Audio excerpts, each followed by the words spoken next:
Hey gang, what's up? Hope everybody's having a good day out there today, and welcome back here to Mental Mondays on Intuitive Angling. And I really appreciate you guys checking out today's video.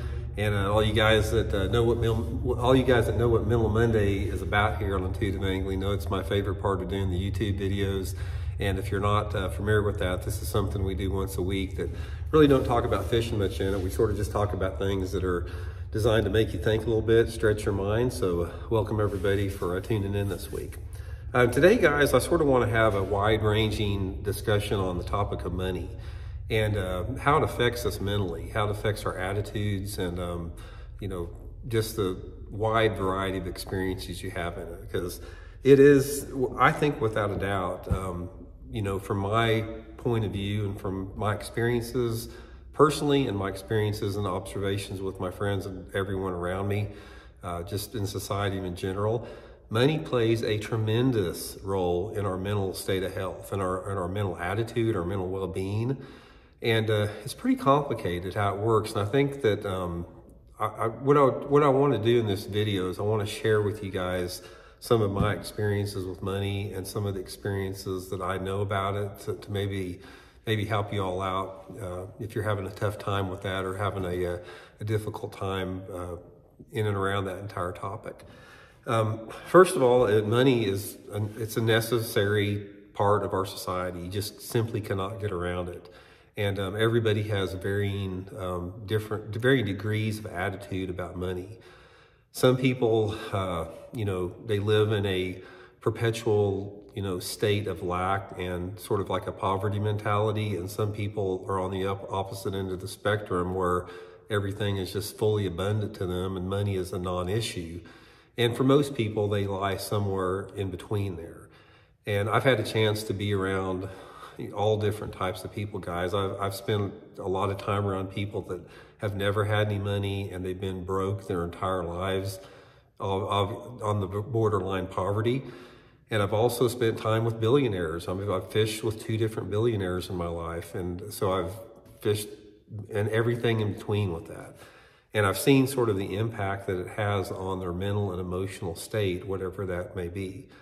So let me relay something to you guys from my own life, my own personal life, then I'll get into some other opinion or some other points on this. Because bass fishing, when you're talking about money in professional bass fishing, it is one of the most volatile sports that you can get into. Now, it's different now than it was when I was in it, but ever since I've been in the sport, I've been in it in the good times and the bad times as far as the overall health of the industry.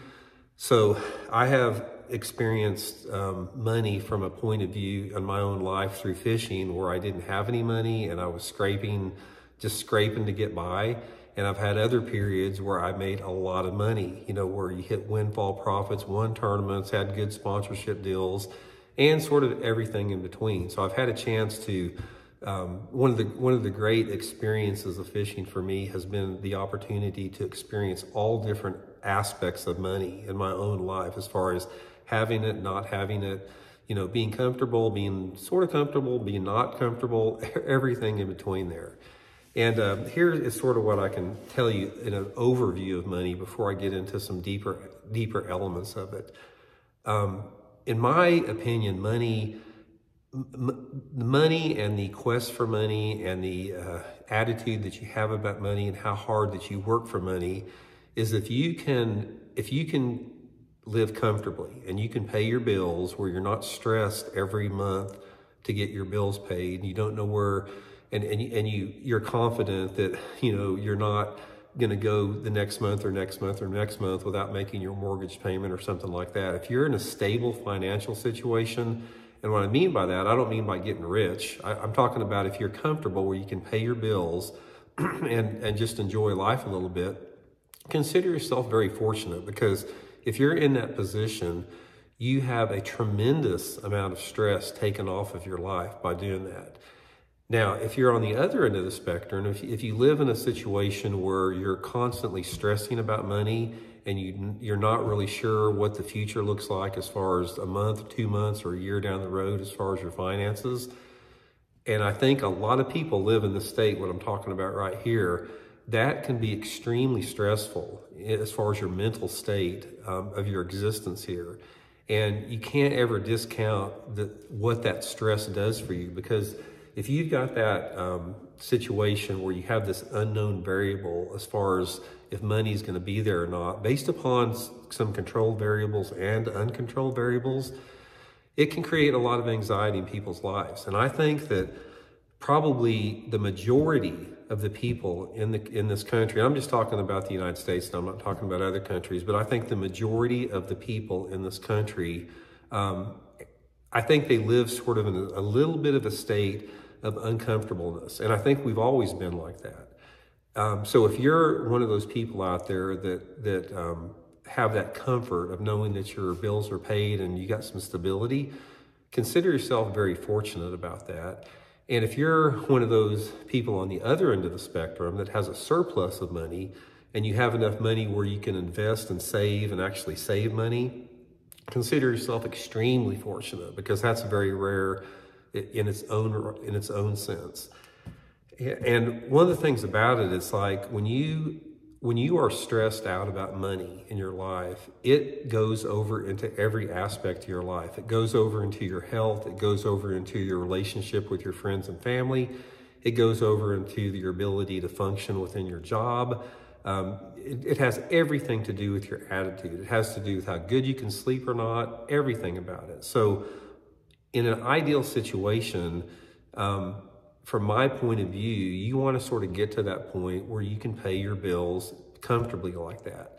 Now, what happens is there's also a tremendous amount of negativity that comes with somebody that has too much money, because people that I've been around that have a lot of money, one of the things that I've noticed about that is they're never satisfied. It's like they get to a point where they're considered wealthy by society standards, yet that's still not enough. And they continue to push and work harder and just, continue to try to make more and more and more and more money, sometimes for the sake of not anything else except for just the sake of making more money. They don't need any more money. They just want to do it because they're addicted to the ego that comes with money. They're addicted to the privileges that come with money, the power that comes with money, and the greed that comes with it. If you look at some of the most negative aspects in our society as far as corruption and people that have abused power, a lot of times you can connect that right to the money as far as their lust and their greed to make more and more and more and more. That's why I've never understood the mentality of the mega wealthy people. And I've been around them, guys. I've been around some mega wealthy people. It's like when you get to be mega wealthy, where you're worth hundreds of millions of dollars, why do you need any more? What's the point? What are you doing in the fact that you just have to make more and more and more money? What's the eventual point about it? Because one of the realities of life that I have seen in my observation of human behavior is that there is a direct correlation between unhappiness and the extremities of money. It's like when you're in a situation where you're in extreme poverty, there is a deep unhappiness that comes with that when you have that extreme poverty. And then there's also an extreme amount of unhappiness when you're uber wealthy.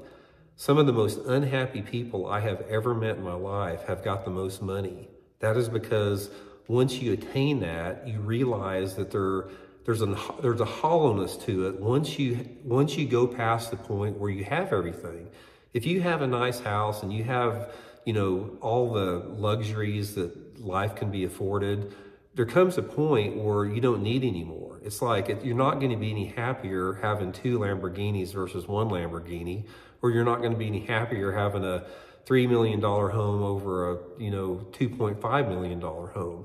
And a lot of those people out there, they have been some of the most the most deeply unhappy people I've been around, and they're almost like little kids in adult bodies, sort of a little bit.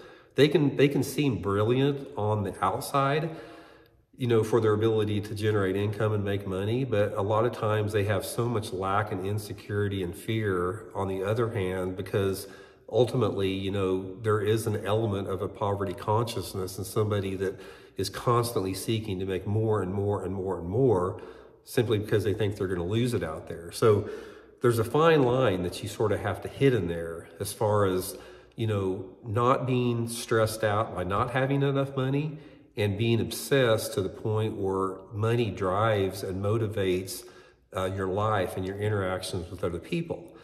Now, everybody's situation's with that. Everybody's situation is different with money out there.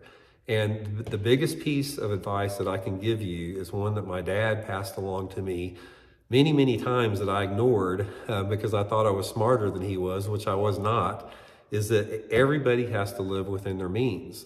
And if you live without, if you do not live within your means, and if you do not prepare for some, unexpected events in your life by, not putting yourself in position to, suffer from unexpected events, it's eventually going to come back and bite you.